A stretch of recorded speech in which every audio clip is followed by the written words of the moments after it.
నాచారం ప్రాంతంలో ఓ ఇంటి సీజ్ వ్యవహారం స్థానికంగా ఉద్రిక్తతలకు దారితీస్తోంది.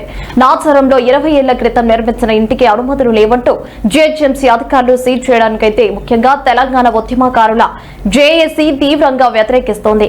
ఈ నేపథ్యంలో జేఏసీ నాయకులు నల్ల రాధాకృష్ణ, బాధితుడు టేకి రాజశేఖర్ కుటుంబ సభ్యులతో కలిసి సీజ్ చేసిన భవనం ముందు సమావేశం నిర్వహించారు. ఈ సందర్భంగా వారు మాట్లాడుతూ ముఖ్యంగా అనుమతులలో ప్రకారం అయితే మున్సిపల్ చట్టాల ప్రకారం 100 గజాల లోపు ఇళ్లకు ప్రత్యేక అనుమతి అవసరం లేదని స్పష్టం చేశారు.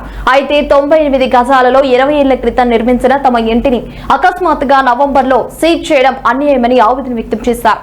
ఈ ఇంట్లో చిన్న హోటల్ నిర్వహిస్తూ జీవనం సాగిస్తున్నామని, ఇప్పుడు సీజ్ కారణంగా కుటుంబం రోడ్డున పడి పరిస్థితి ఏర్పడిందని తెలిపారు.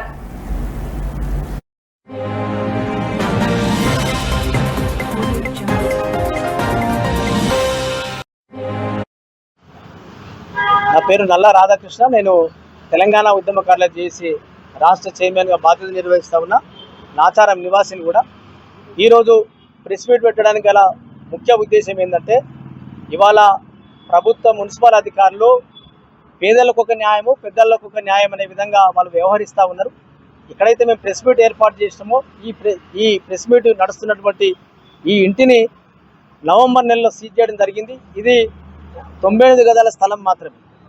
కానీ పక్కనే ఉన్నటువంటి కమర్షియల్ షట్టర్లు ఏవైతే ఉన్నాయో, మరి అది ఆ షట్టర్లు 14 లక్షల రూపాయల పెండింగ్ ఉన్నది ట్యాక్స్.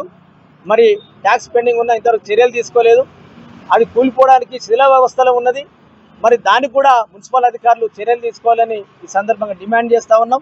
షట్టర్ల వెనుకాల ఖాళీ స్థలంలో వితౌట్ పర్మిషన్ తోటి మరి వాణిజ్య అవసరాల కోసం ఒక పెద్ద రేకుల షెడ్ నిర్మాణం చేస్తూ ఉన్నారు. అందులో రూమ్ కూడా కన్స్ట్రక్షన్ చేస్తూ ఉన్నారు. కాబట్టి వెంటనే మున్సిపల్ అధికారులు మరి బిల్డింగ్ను సీజ్ చేసి చట్టపరమైన చర్యలు తీసుకోవాలి. దాంట్లో 250 గజాల ప్రభుత్వ స్థలం ఉన్నది. ఆ ప్రభుత్వ స్థలాన్ని కూడా రెవెన్యూ అధికారులు, అదేవిధంగా మున్సిపల్ అధికారులు వెంటనే ఆ ప్రభుత్వ స్థలాన్ని స్వాధీనం చేసుకొని ప్రజలకు ఉపయోగంలోకి తీసుకురావాలి. కూలిపోవడానికి సిద్ధంగా ఉండి ప్రజల ప్రాణాలకు ముప్పు ఉన్నది. కాబట్టి వెంటనే దాని మీద కేసు బుక్ చేసి చర్యలు తీసుకోవాల్సిందిగా నాచారం పోలీస్ స్టేషన్ సిబ్బంది కూడా